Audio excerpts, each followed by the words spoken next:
Greetings, family. This is Yapo Moyendekreations, also known as Cassandra-Floyd, also known as the Rogue Black Girl. I am here today to do a reading. It has been a few weeks now, I'd say about 4 weeks, since I last read from the most dynamic, game-changing book of the 20th century, The Great Cosmic Mother, Rediscovering the Religion of the Earth by Monica Zhu and Barbara Moore. And a couple of things happened over the last 3 days that I was like, okay, let me get back on my grind to finish reading this book. So if this is the first time you are tuning in, you can go to my YouTube channel. Just go in and search Yapo Ngina. That's Ngina, Iyapo Ngina. Go into Yapo Ngina, and then you can see the chapters of the book listed, and then you can go through to catch up. Today, I am reading from section 3, which is called Women's Culture and Religion in Neolithic Times. And I will be reading chapters 15 through 19. So with that being said, I will go ahead and begin. The first, chapter 15, the first settled villages. The Neolithic Revolution, occurring circa 10,000 BC, was the creation of women. Through the long generations of human evolution, it was the females who had dug the earth for food, gathering roots and grasses, wild grains, and berries to be used for nourishment, medicine, and clothing fibers. Women were the skilled observers of plant nature, passing on from generation to generation their knowledge of food, medical, toxic, and mind-changing properties of the wild plants, fungi, and herbs in their environment. And it was women who had a special relation to the earth, as daughters related to the body of the Great Mother. Where groups of women and their children settled, culture took root, growing slowly into Neolithic villages. During the Paleolithic or Old Stone Age, the centers of the cave culture that we know of were in Western and Southern Europe. As the last glaciers receded and human migration increased, centers of human culture shifted to the most moist and fertile valleys of the Near East, where the first systematic cultivation of grain occurred. Wild wheat and emmer grew. There. Water conditions were good, and there were wild goats to be domesticated. By 7000 BC, agriculture was well established in Jordan, Iran, and Anatolia, which we know as modern-day Turkey. These new Stone Age people were matriarchal and goddess worshippers. They entered Anatolia and the Near East via Thrace, the Balkans.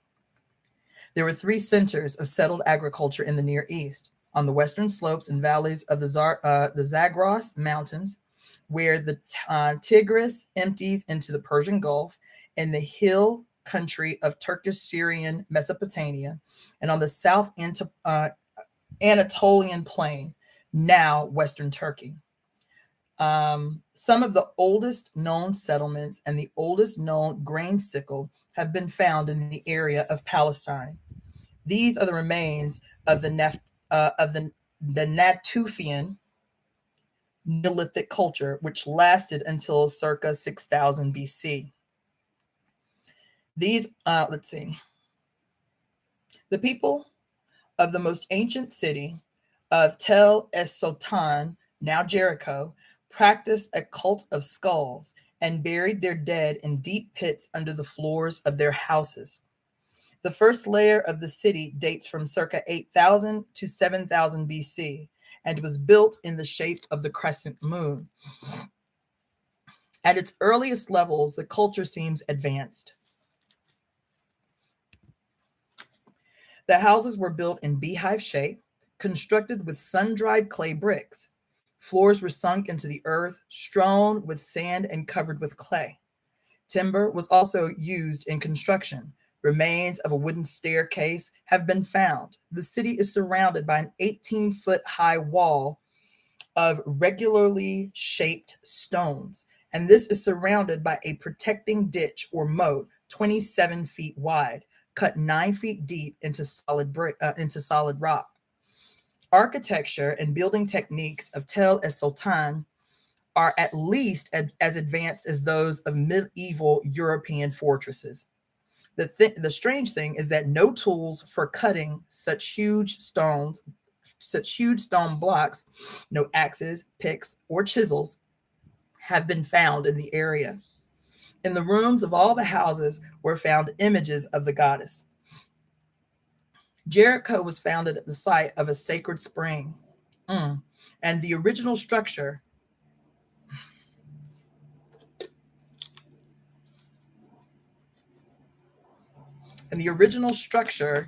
beneath many layers of debris from later buildings has been identified as a shrine to the local spirit. Successive cities were built around the same sacred place, the spirit of which became the founding deity. She received the sacrifices offered by the settlers, perhaps in expiation for using the earth body in this new agricultural way, and she gave the law by which the city was governed. Implicit in this law was a contract between humans and the goddess. The people permitted a conditional use of the land for farming and building in return for observances paid to the goddess. The next oldest settlement, for those that are just coming on, I am reading The Great Cosmic Mother, Rediscovering the Religion of the Earth by Monica Zhu and Barbara Moore. This is chapter 15. The next oldest settlement in the area dates from 6500 BC. These people built triangular houses with rooms more than 21 feet long and 12 feet wide around a courtyard with a central hearth. The bricks were given a plaster coating, and there are no corners or broken lines in this architecture. The walls are gently carved, molded by hand, as the Pueblo houses of the American Southwest are still hand adobe today by the women. The walls were painted red or yellow and were highly burnished. These houses had drains, spindle whools, and loom weights were found in the ruins, but no traces of pottery. The women used stone vessels. A chapel has been found containing a stone menhir, a carved stone pillar with oval point and breasts representing the great goddess. The best known of these Anatolian cities is Catalhayuk, excavated by James Mellart in the 1960s. This complex town, a ceremonial center for the goddess religion, flowered between 6500 and 5650 BC. Catalhayuk was very large for its day, 30 to 35 acres in extent. 12 successive layers have been excavated and no signs of warfare or weaponry have been found. There are also no signs of animal slaughter within the town, though there are murals depicting the old ritual of the hunt. The people were peaceful agriculturalists, mostly vegetarian. Catalhayuk was situated near the obsidian trade routes and was a major trading center for grains and probably also religious icons. Women's skills as gardeners and agriculturalists are manifest here. The presence of numerous querns, mortars, pounders, grinders, storage pits, and sickle blades shows a growing abundance of food. The burial sites containing luxury objects indicate a surplus of goods and therefore trade. There are many obsidian objects and cowrie shells, goddess symbols, from the coastal regions. At Catalhayuk, the most honored burials were of women and children. But before burial, bodies were exposed so their bones could be picked clean by vultures, the sacred bird of the death goddess. Hold on.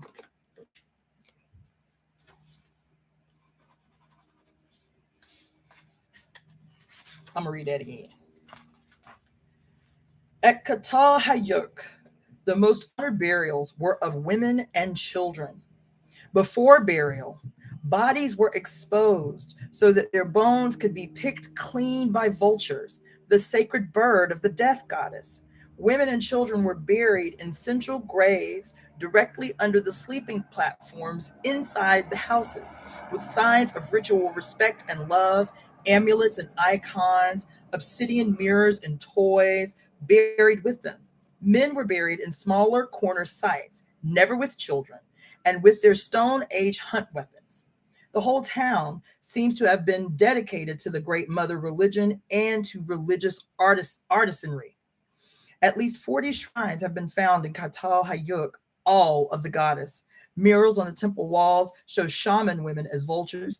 Women's breasts are molded in relief on shrine walls, surmounted by cow horns and surrounded by imprints of human hands, the same handprints found throughout the Paleolithic caves.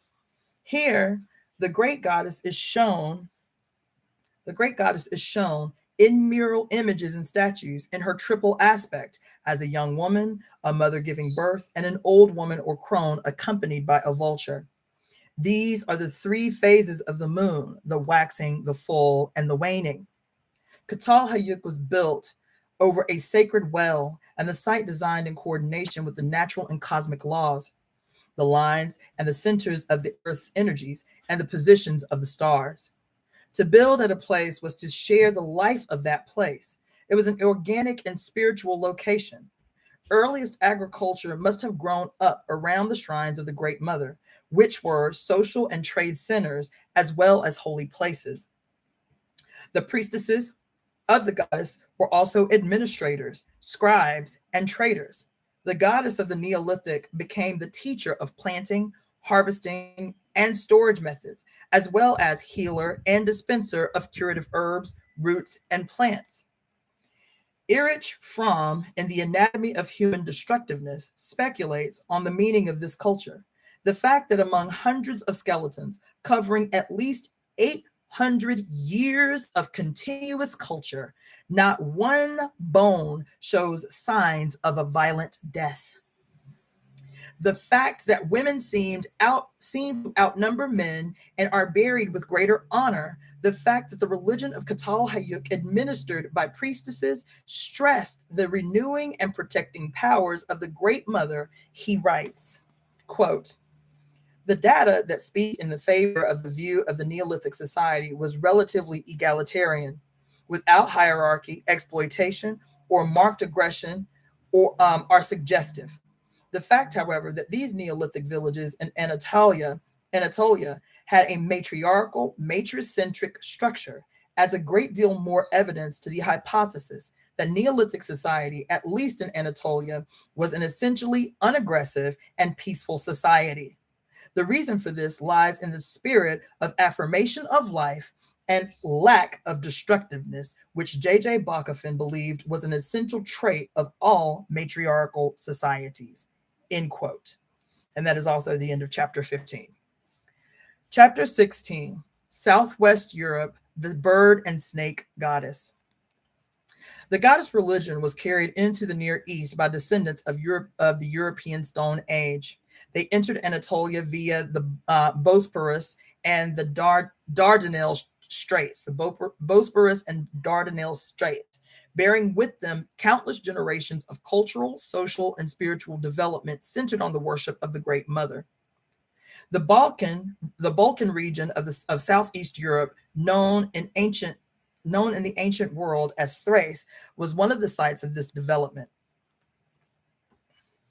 It is previously assumed that agriculture and Neolithic culture generally originated in the Near East and spread from there to Europe in the 4th millennia BC. It has now been shown that the movement could have been in the other direction. An independent Neolithic culture existed in Southeast Europe circa 7000 to 3500 BC. This matristic culture was similar to those in Anatolian, Near Eastern, and Egyptian regions, but did not derive from them. It is likely that all were seeds dropped on the way of the outward migrations of Paleolithic cave people following the recession of the Ice Age. The Southeast Europeans lived in small townships with laid out streets. They farmed, domesticated animals, developed pottery, and used sophisticated bone and stone carving techniques. Located on five seas: the Adriatic, the Ionian, the Aegean, and the Marmara, and the Black Sea. These people traded at great distances on seas and inland waterways, transporting many items, including native obsidian, alabaster, and marble. They might have traded obsidian to Çatalhöyük as early as 7000 BC. The Vinca culture, near present Belgrade and Yugoslavia, flourished circa 5300 to 4000 BC. These people built large settlements of 2 and 3 room houses. 2,000 figurines of the goddess have been found in the excavations, and the first attempts at linear writing appeared there, not later than mid-6th millennia BC, on spindle whorls, figurines, and vessels, all related to women and to the goddess. The bird and snake goddess reigned supreme. As archaeologist Mira Gambutis notes, she was a combined snake and water bird with a long phallic neck, descended from the Magdalene goddess of the European Old Stone Age, and she was the feminine principle. In the Vinca houses were sacred corners with domed altars, the altar pieces in the shape of the bird goddess with upraised arms. She wore a bird-beaked wooden mask, the receptacle of invisible forces. While some of her mysteries were enacted in natural caves, miniature replicas of temples have been found, showing whole buildings made fantastically in the shape of the bird goddess. The Vinca and surrounding Southeast European cultures were largely destroyed by invaders from the east. These were semi-nomadic pastoralist Aryan ancestors of the Indo-Europeans, who distributed most of Central and Eastern Europe. During the 4th millennial BC, who disturbed most of Central and Eastern Europe during the 4th millennia BC. In their aggressive infiltration and settlement, these invaders destroyed a good deal of the goddess culture and incorporated what they could not destroy. They also interbred, producing the mixed Gauls, Celts, Teutons, and other later invaders of Western Europe. Only around the Aegean did the earlier matriarchal European Neolithic culture survive unbroken into the end of the 3rd millennia, and on Crete in the form of the Minoan culture until the mid-2nd millennia BC. But Thrace remained a major center, radiating ancient knowledge down to Pythagorean times. First Sex, Elizabeth Good Davis notes that the classical Greeks found evidence there of an ancient technology far beyond their own. Herodias wrote, quote, "The Thracians dwell amid lofty mountains, clothed with forests and capped by snow. Their oracle is situated upon their highest mountaintop, and their prophet is a woman," end quote. According to Apuleius, Thrace was the original home of witchcraft, otherwise known as women's wisdom. It was also the home of the 9 muses, called mountain goddesses by Herodias, thus the legendary home of magic poetry, the wild and mysterious Maenads. And it was also the homeland of one of the original Amazon tribes, warrior women who later fought in Greece against the patriarchal armies. Davis speculates that Thrace was the germinating center for all of the later civilizations of Sumer, Crete, Egypt, though this may or may not be so. At least it was a strong link between original European goddess cultures and the matriarchal centers of the Neolithic Naftonians, Çatalhöyük, Hasilar, and the Anatolian and Near Eastern sites. In Thrace, the goddess was worshipped as the moon, Diana or Selene, and the 9 muses or mountain goddesses were her 9 magical aspects. The Maenads were her auricular priestess shamans, custodians of her primal wisdom, and legendary teachers of the later Celtic druids who worshipped Setowin, mountain goddess of inspiration. Orpheus, the mythic poet shaman, came from Thrace. Davis thinks he was murdered by Maenads for revealing their ritual secrets. Oh, Ooh. Thracian Maenad teachings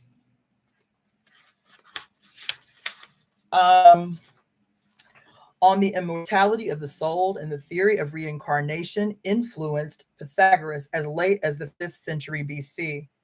Some years back, there was an exhibition on Thracian treasures at the British Museum in London.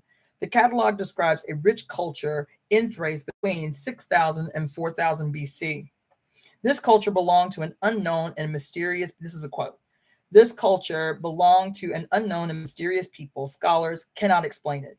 Walls were made with lathe and plaster. Local pottery, gracefully made from its very beginnings, was often brightly colored and richly ornamented. In Thrace, as in the Asia Minor, it is images of the mother goddess which predominate in the idols made of clay and bone. About 2800 BC, far-reaching changes took place throughout the Bronze Age, changes which contributed to the disappearance of all graces of this culture and were strongly connected with centralized rule. End quote. What is never spelled out is that centralized rule was introduced with patriarchy. Hello. Woo! What is never spelled out is that centralized rule was introduced with patriarchy. Quote, culture declined for hundreds of years, end quote, etc., during which the ancient magical science was destroyed and forgotten, and patriarchal rapine ruled. Everywhere in the exhibit were images of the god, where images of the goddess appeared, and there were plenty dated from 4000 BC and earlier. She is called, quote, an idol, or, quote, a fertility figurine. There was a pottery model of a circular shrine enclosing 3 huge images of the goddess with arms upraised. There were many goblets and vases decorated with the heads of warrior women, yet the catalog does not once speculate on the meaning of these objects. Instead, one is given plenty of information about patriarchal Thrace in its later times. Quote, men had many wives, the women did all the work, both at home and in the fields. The men considered it shameful to till the land, and their noblest occupation was to go to war and to be tattooed, end quote. So, is our herstory taken from us by male archaeologists and historians posing as objective researchers? That is the end of chapter 16. Chapter 17. So I want you to follow me. I know that these first few chapters can get a little like deep into the archaeological history and evidence, but this book is a web. And it unfolds exactly how it is supposed to. So if you can just listen to what she is saying about these periods and the slow transformation from matriarchal societies to patriarchal societies, once we get to the coup d'etat, all of this will be like, psh, it'll make sense. So just rock with me. Chapter 17, the megalithic tomb, the moon and the sun and the stone. Most high Neolithic cultures in the Near East developed gradually from village settlements into city centers around 5000 to 4000 BC. Perhaps this was the golden age in this part of the world, at a time of peaceful and creative life in the Jordan Valley, kept alive in later myths and legends. And perhaps the same peaceful, settled existence was ongoing at the same time in other parts of the East, in India, in Africa, and in Western Europe. From diggings, we know that the dead were no longer buried deep under the house floors, nor entombed in oven-shaped chambers cut in the rock of caves. Now they were given more monumental inhabitations in the form of rock chambers or stone structures built on top of the ground, covered with artificial earth mounds. The dolmen itself, bright stones, roofed with a topstone, was seen as having great healing powers. Stones shaped by water, wind, the earth were believed to be the inhabitation of the goddess. In some stone chambers, the portal stone was carved out to resemble the birth canal. The dead, still buried in fetal position, were placed in the womb of the Great Mother, awaiting rebirth. Still later, women, being the farmers, gardeners, and keepers of the grain, buried their dead in an egg-shaped pithoi or clay storage urns under the ground. Always a connection was made between the miraculous growth of a plant from a seed buried in the earth and the body planted also in the earth with the hope of regeneration through her womb powers. The women drew on their daily practical experiences as agriculturalists to create elaborate new myths of cyclic birth, death, and resurrection. Oh, baby.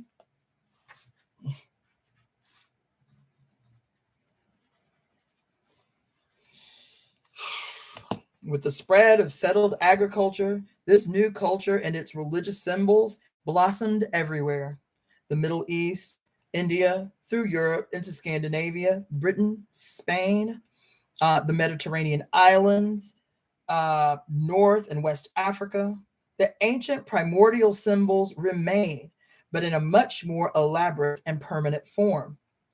The great cosmic mountain mother, who was the mother of wild animals, who was the dark ocean and the night and the day sky, begets the silver egg or fruit of her night sky, the moon. She is both moon and earth. And the ancient bird and snake goddess of water and air begets a daughter, the pregnant earth, the goddess of vegetation, the green child. Both mother and daughter are linked with the moon. The massive great mother of the old Stone Age begins to share her powers with a new goddess, the strong young daughter of agricultural skills, ruled by the moon. The moon, as daughter of the Great Mother, is known as the triple goddess. She presides over all aspects of generation, whether physical, intellectual, or spiritual. Her triple aspect expresses the three phases of the moon: waxing or growth, full or rebirth, and waning periodic death. She is, as the new or waxing moon, the white goddess of birth and growth. She is, as the full moon, the red goddess of love and battle. She is, as the old or waning moon, the black goddess of death and divination. These are the three phases of a woman's life.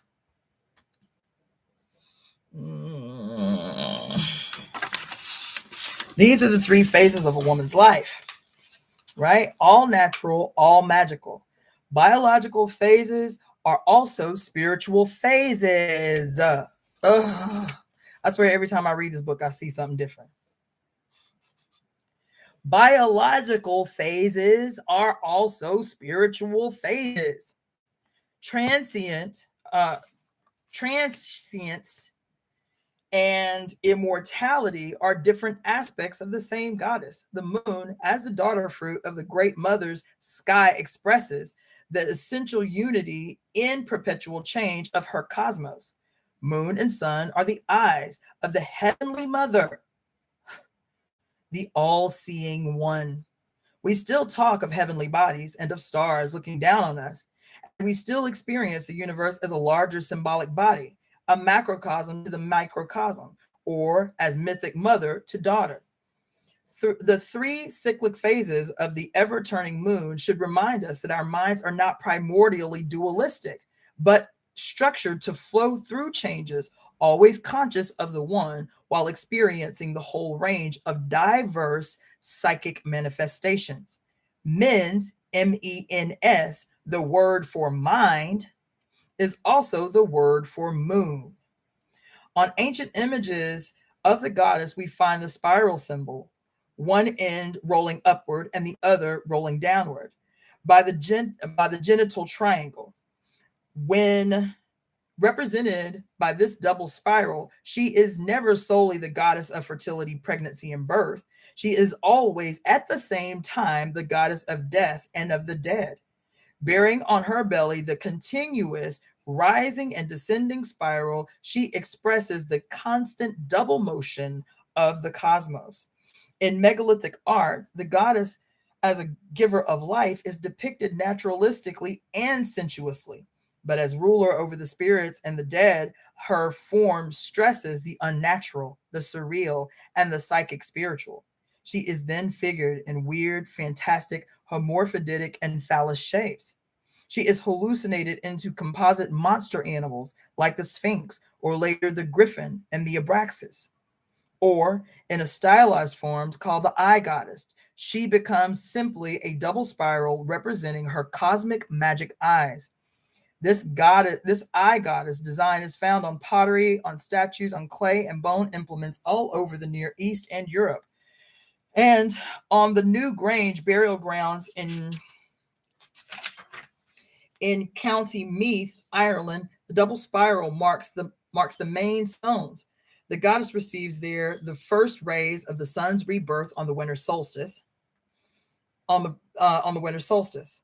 And the same designs appear on the stones of Malta, Crete, and in Scandinavia, and inside burial chambers through France and Brittany.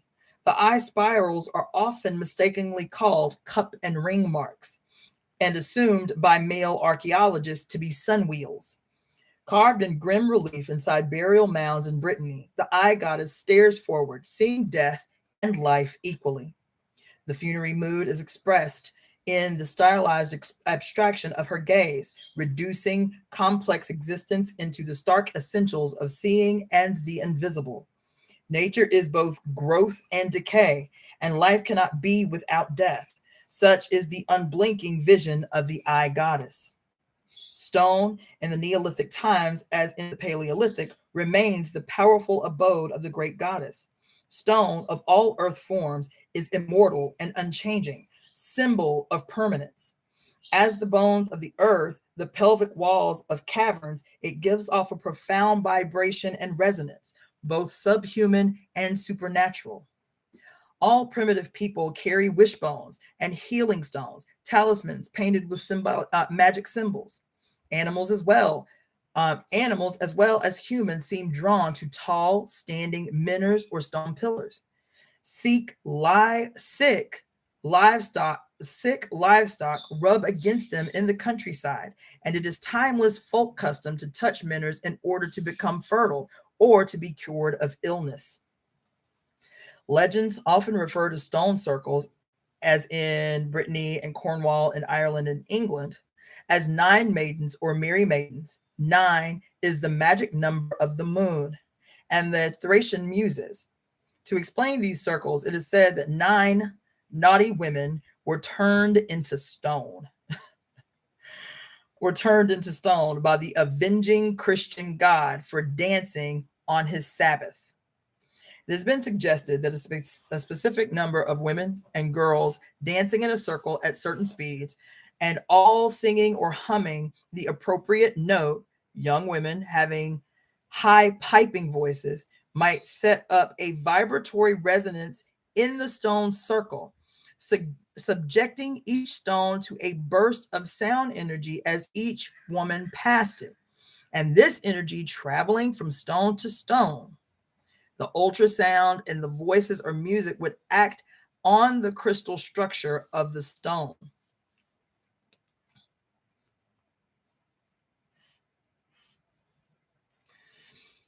It has recently been found that the quartz content of such stones is an electrically active crystal.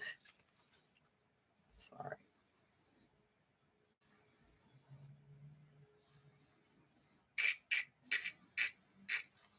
It has been found recently that the quartz content of such stones is an electrically active crystal, and that certain standing stones associated with the stone circles generate ultrasound when stimulated by the elements in the electromagnetic spectrum radiated by the sun at dawn.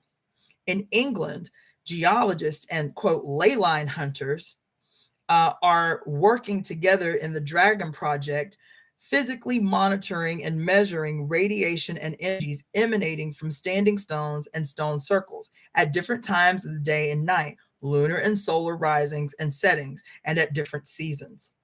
In Neolithic times, the moon and the stone symbols were combined in one characteristic shape, the horned altar.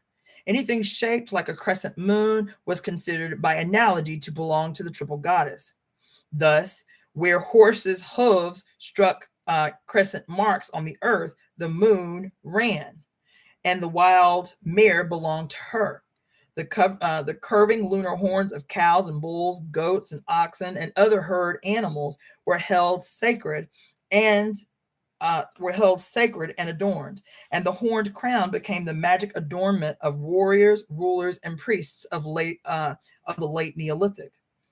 Horned Teutonic warrior women and the horned Pan, the pagan god of nature, Pan means all, belong to this tradition, and this is why the Christian devil is depicted wearing horns. From upper Paleolithic times, we have the Venus of LaSalle, and other cave images of women wearing or holding horns, the figurines of horns with women's breasts. There were also images of the pregnant doe and her magic antlers. Northern hunting people still see the mother of the universe as a doe, elk, or a reindeer. There are myths of pregnant women who rule the heart of the world, covered with their hair and with branching deer horns on their heads. The deer was still sacred to Artemis and Diana, goddesses of the moon in later times.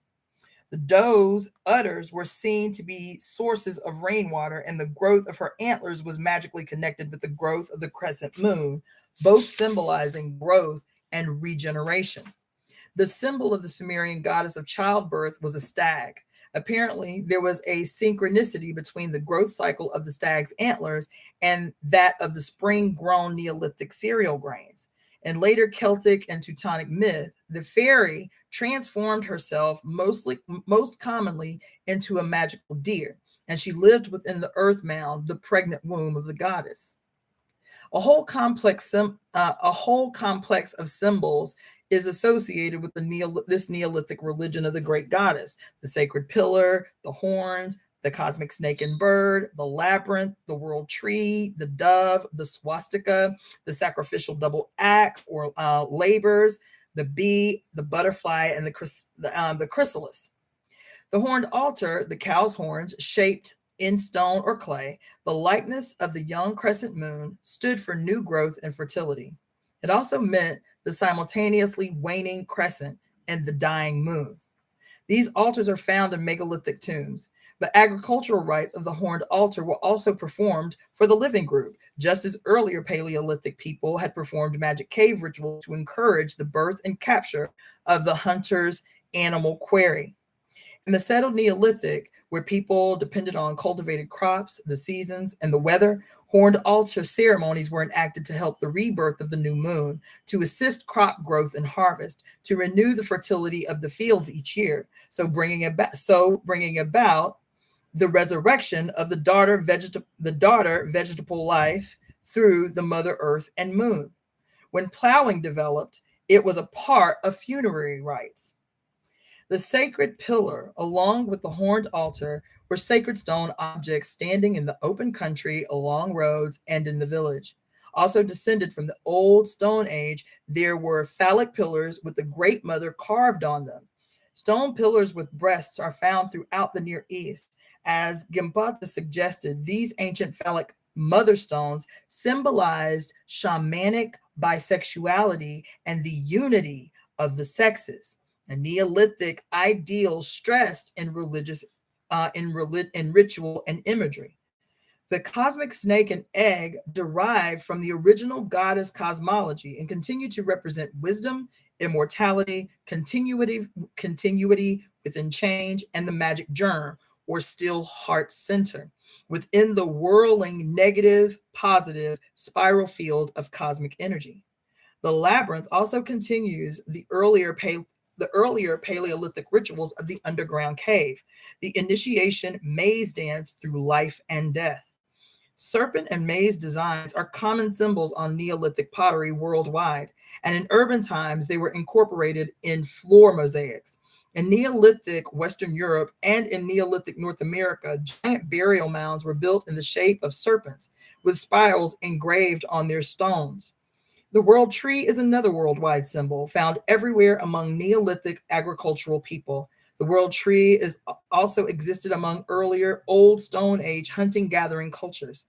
Shamans in trance climbed the world tree, which is the human spine and the spine of the world, to receive illumination.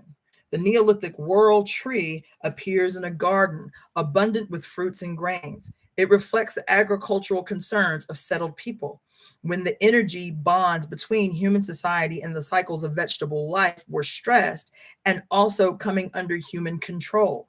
The world tree incorporates serpentine and lunar symbolism, shedding bark and leaves like skin or light, being reborn in the spring, growing rhythmically with the monthly moon phases. At least 2,000 years before the Hebrew patriarchs wrote the Garden of Eden, the Neolithic great goddess had her magic garden of immortality. Clay seals and figurines from Sumer and Crete show her sitting in the garden, the branches of the world tree overspreading bundles of fruit and grain, a crescent moon over her shoulder, and somewhere twined around around the tree trunk or stretched on the ground at her feet, the cosmic serpent. In some fertilizing rivers, pour in from the four directions. Such images of peaceful abundance are the apotheosis of the Neolithic period. The dove is often pictured there too, perched in the world tree as a symbol of the great mother's all-giving love, as the vulture meant all-taking death. Doves continue through Roman times to be the companion of the love goddess Venus, as well as the biblical symbols of peace.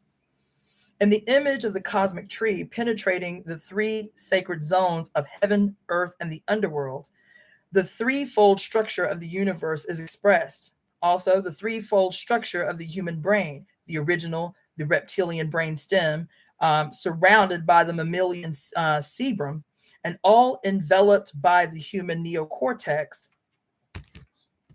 The human neocortex. The reptile brain is the secret dream underground. The mammalian brain is the abundant earth.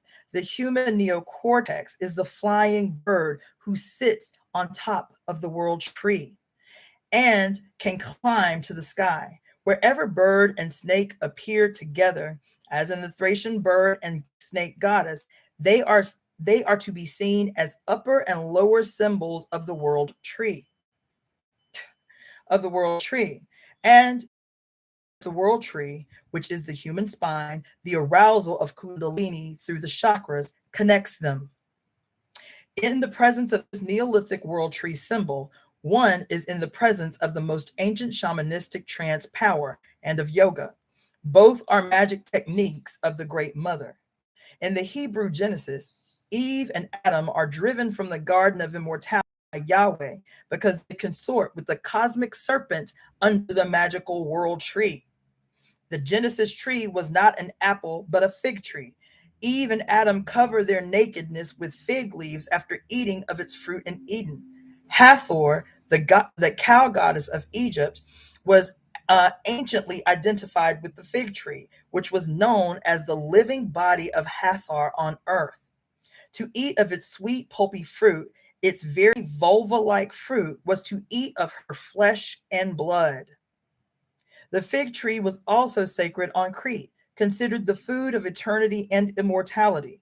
The biblical Garden of Eden was, in fact, the entire Near Eastern, North African, and Mediterranean Neolithic agricultural world of the great goddess. And the forbidden tree and evil serpent represented in her ancient magic power, her ancient magic powers of illumination and immortality and earthly peace. The swastika is one of the most ancient abstract symbols. It is found scratched on the Serbian clay figures of wild geese, on the underside of their wings from the earliest Neolithic excavations. The cross originally represented the earth, the great body's mother, her outstretched arms in the four directions. The swastika means the earth in flight. It is the cross with feet or wings set in motion. The earth and its moon are wheeled through their changes. Later seen as sun wheel, the swastika was first a moon wheel. And like the double crescent, the labors, it could signify both directions of the cosmic spin into creation or dissolution.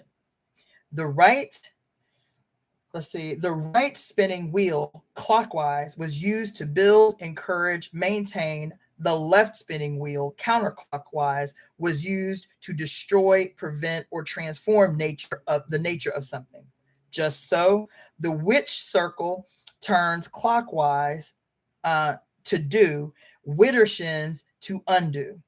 The swastika can be found worldwide from old relics dug up in Iran to the pottery decorations of present-day Zuni Indians and the American Southwest.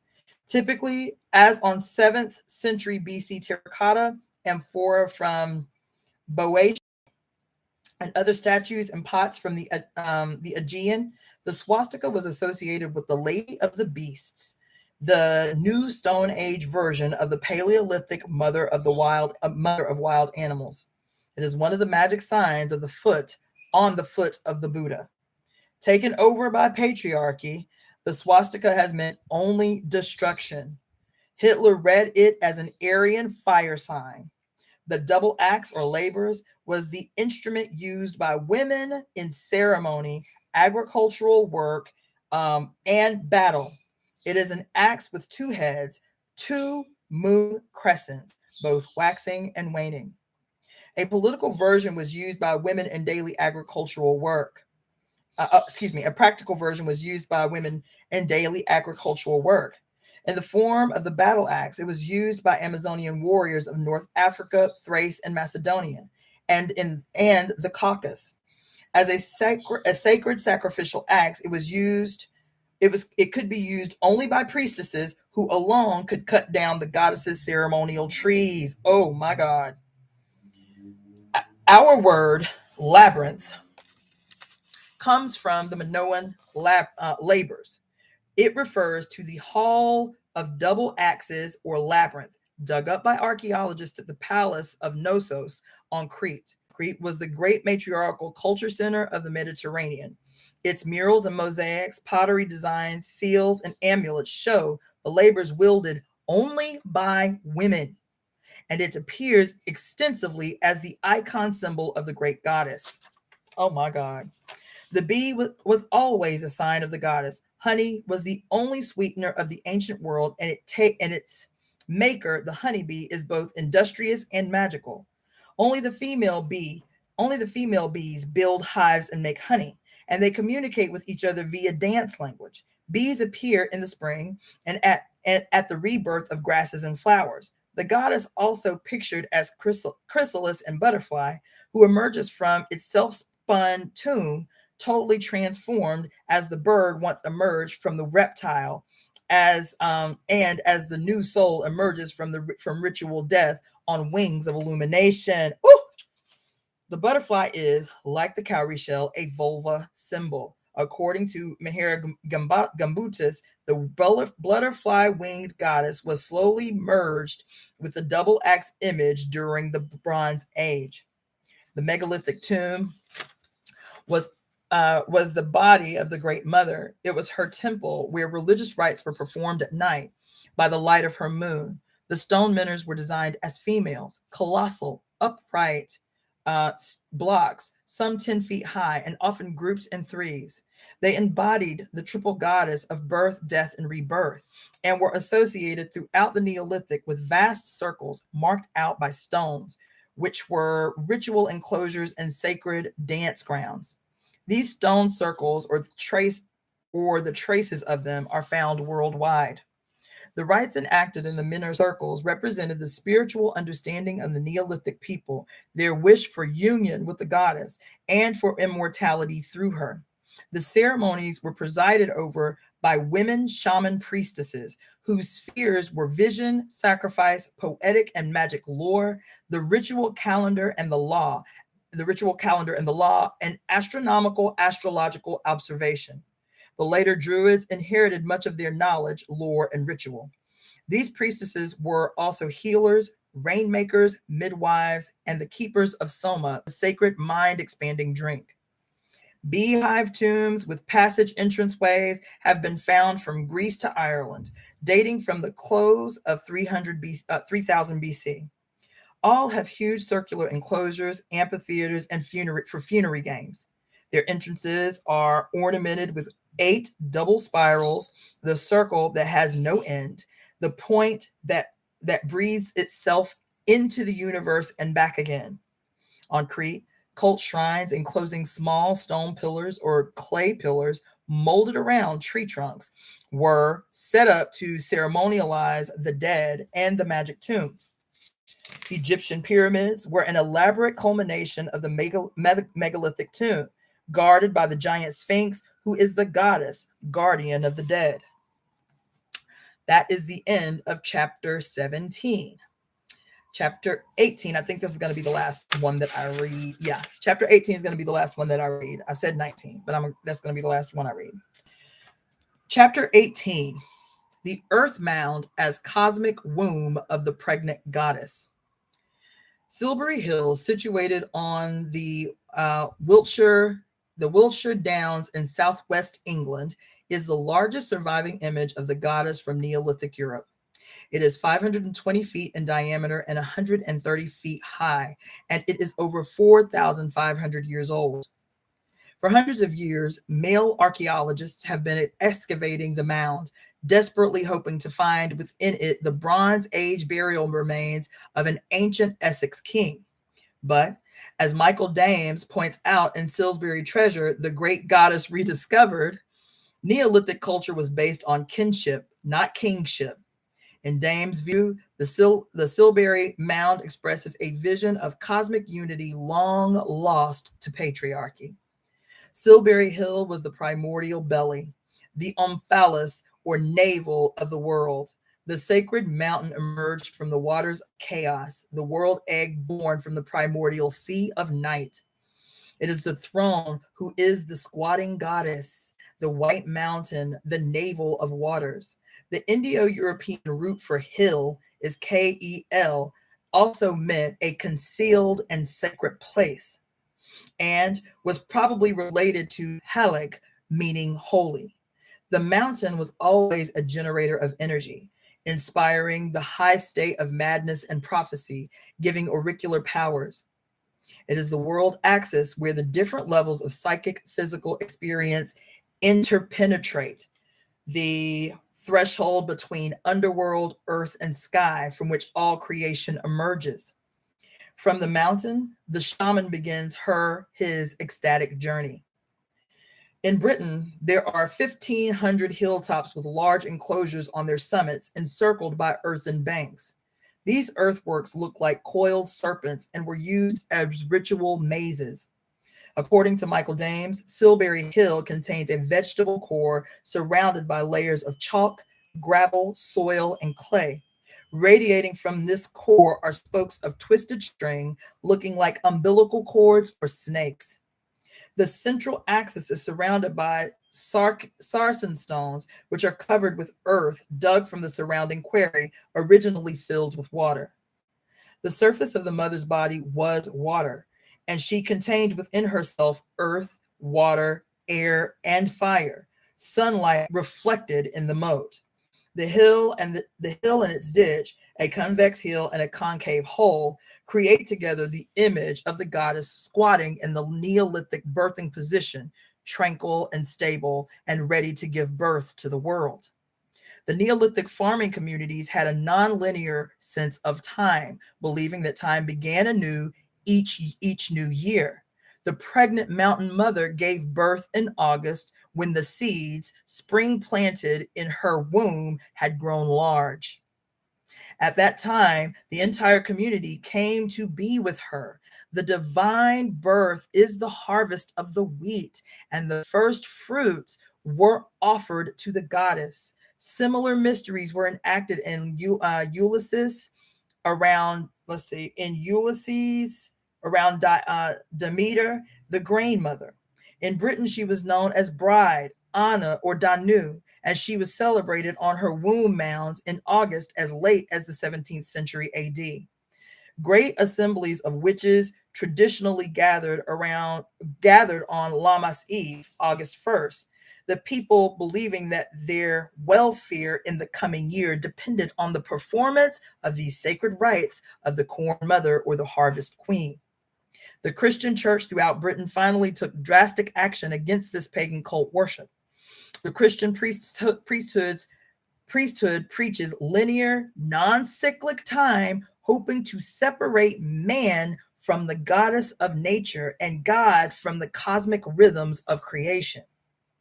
As many wise people have observed, the way to control human life is to control the rhythm of life. Pagan life was ruled by natural cyclic rhythms.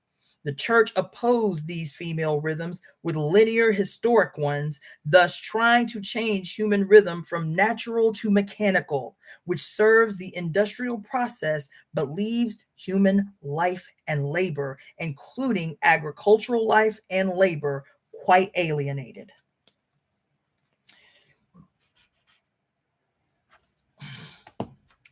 As Dame says, both lunar and solar phenomena, particularly solstices and equinoxes, were studied by the late Neolithic farming communities, who used a solar calendar to determine annual agricultural events, while the months, from the word moon, and the daily rhythms were linked to the more ancient lunar calendar.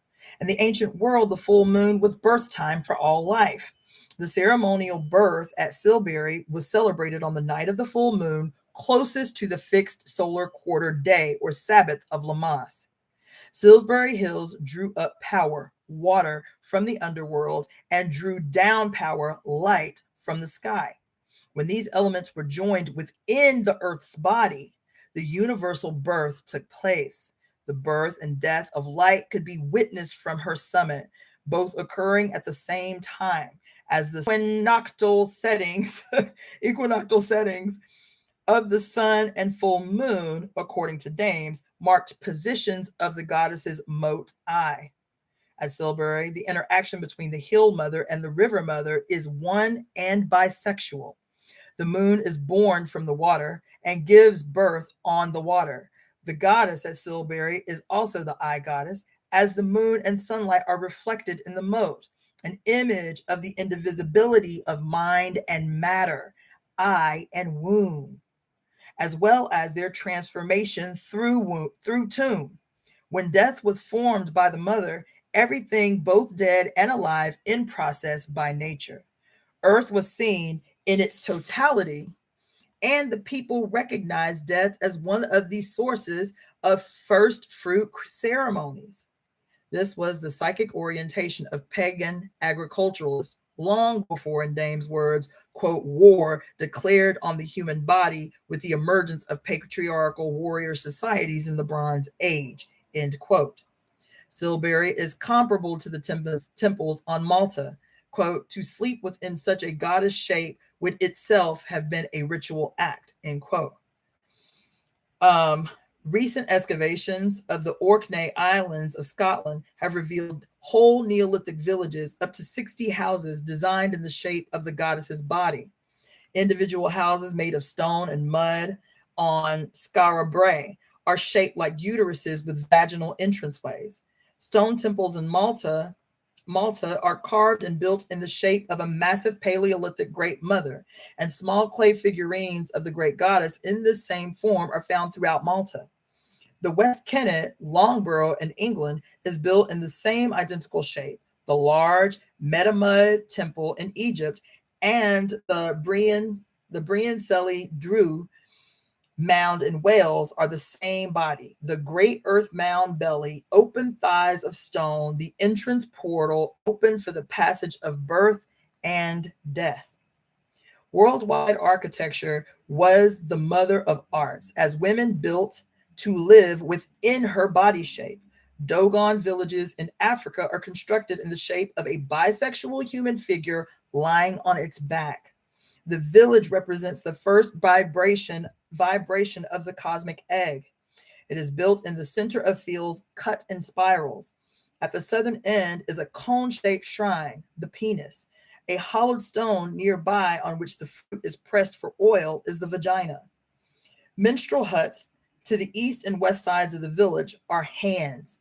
Both sexes carry out the agricultural work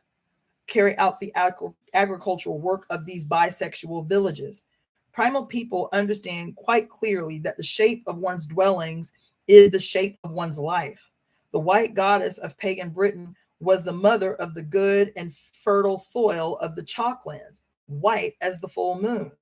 All her creation, including stones and minerals, were organic and animated. Her body permeated all the later Avebury monuments of Wiltshire's Down.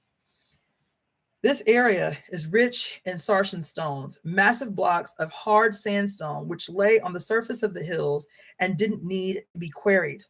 These stones were called the bride stones. Bride, or Brigid, was one of the goddess's names. The white horse, a large, tough-cut figurine on the hillside, of Uffington Hill, Uffington in Berkshire, is an evocation of Epona, the Celtic horse goddess. Dragon Hill nearby was a Neolithic first fruit ceremonial rite. Folklore tells that the white sterile patch on its summit was caused by the execution of the life-giving dragon goddess at the hands of a patriarchal solar hero, baby. Of a solar hero. Where her blood fell, nothing will grow. One such dragon slayer or serpent killing, quote, hero is Saint Michael. Many of the earliest Christian churches in Britain dedicated to Saint Michael were built precisely on the ancient mounds and high places of the great goddess. In Christian lore, Saint Michael was the head chief of the band of angels, read patriarchal invaders, that went to war with the mother dragon and her people. In folklore, Saint Michael is thought to be the successor of Wotan, the Anglo-Saxon god who was a warlike slayer of dragons. Baby, oh my God. In fact, an abnormal number of Christian churches dedicated to St. Michael and St. George, the other British dragon slayer, are built on high places along the ley line or dragon path that runs from the Land's End in Cornwall through the goddess's monuments at Glastonbury and Avebury in southwest England. Such a St. Michael's church was built on the summit of Glastonbury Tor. But in the year 13 AD, yes, but in the year 13 AD, it was destroyed by an earthquake. As Elizabeth G. Davis notes, all the Christian male angels were originally the great goddess with her wings. Y'all ain't heard what the hell I just said. Y'all have not heard what I said. I'm going to have to paraphrase that for y'all. I usually do not give like commentary during the reading, but this is important. For those who are just tuning in, at the very beginning, we talked about the origin of dragon slaying myths being this period where patriarchy finally subdued all the evidence of goddess worshiping cultures. The goddess was always seen as the serpent or the dragon. And so when we see stories on TV right now today about the epic hero who slays the dragon in victory to defend the damsel in distress and all of that bullshit, we are talking about this subconscious narrative that still exists in all of us. All of these movies are about the solidification of patriarchy in our subconscious. Whenever we see a story where the white gallant hero in Europe somewhere slays some dragon, this is old motif about patriarchy being represented by the solar deity, the sun god, and the sun god is synonymous with white and male, slaying all evidence of the history in our ancient knowledge that there was a time when women ruled under the goddess. anyway. So she goes on to say that not only were these dragon slaying saints posting their churches up on ancient goddess shrines, essentially, she is saying that each one of these angels, these male angels that we held up, were actually the contorted images of the winged goddess herself, made male. Child, this book goes so hard. I'm going to read that paragraph again. Such a St. Michael's church was built on the summit of Glastonbury Tor, but in the year 13 AD, it was destroyed by an earthquake. As Elizabeth G. Davis notes, all the Christian male angels were originally the great goddess with her wings. When the image of the winged goddess continued to be engraved on Roman coins in defiance, coins in defiance of the new Christian hierarchy of Constantinople, who had smashed or taken over all her Roman temples, the church fathers just changed her name to the Angel of the Lord, Archangel Michael. Okay? Glastonbury Tor is a spiral mound with a processional way along which a dance was performed by the community, circling around and up to the top. Glastonbury means glass castle. Glass castles in Welsh, Irish, and Manx legend were island shrines or star prisons ruled by the white moon goddess of poetry and ritual death. In medieval legend, they were made of glass. In Neolithic times, they were goddess mounds of birth and death. Original sites at Glastonbury were aimed at restoring the bird and restoring the bird and death. Restoring the bird and the flower of spring, perhaps. The mound was a magnetic center for the absorption and refraction of generative energies to which animal, bird, and plant life responded. And women, as the ancient farmers and beekeepers, performed the rites. Glastonbury was probably the enchanted Isle of Avalon. Lands, quote, flowering with milk and honey. Oh, y'all ain't ready. Y'all ain't ready. Y'all ain't ready. Y'all ain't ready. Me talking about some shit in the sky. Let's talk about this Bible. Lands, quote, flowing with milk and honey, eulogized in the Bible as original Edens, were in fact the lands of the Neolithic goddess. Milk belongs to the mother, and since women were the first beekeepers, the honeybee has always symbolized the matriarchy. North African and Thracian Amazons legendarily fed on honey and milk smear, along with blood, raw meat, and reed marrow. The Indo-Europeans inherited beekeeping from the Minoans of Crete, who practiced it from the beginning of the Neolithic. Cretians believed that at the death of the sacrificial bull, the goddess was reborn as a bee. Thus, the bullhorn, goddess of transformation and regeneration, both bull and bee belonged to the moon. The bull because of its crescent horns, while the bees make the sweet light of honey within the night darkness of the hive. At Ephesus, where the many-breasted Artemis Diana was worshipped, the bee appeared as her cult animal. Her temple at Ephesus was a symbolic beehive built by priestesses and known as one of the wonders of the ancient world. Her priestesses were called Melisal, or bees, and the eunuch priests were Essenes, or drones. Oh, y'all ain't heard what the hell I just said. Oh, my God. The Essenes were first eunuch priests of the goddess who were called drones. Thus, the beehive shape of so many Neolithic earth mounds was quite intentional and symbolic. Beekeeping was a metaphor for settled agriculture and for the peaceful abundance of the earth in those times. And the honeybee was like the full moon, making illumination in the night. In Ireland, in Brittany and Wales, and in Scandinavia, the fairies with their fairy queen are still believed to be living in earth mounds or tomb dwellings. The Swedish sagas about trolls are obviously distorted tales about ancient moon worshipping people. About ancient moon worshipping people. Telling you it's the myths that you have to be looking out for. That is where the myths are the real what's the word I'm looking for? The real propaganda rests in the myths.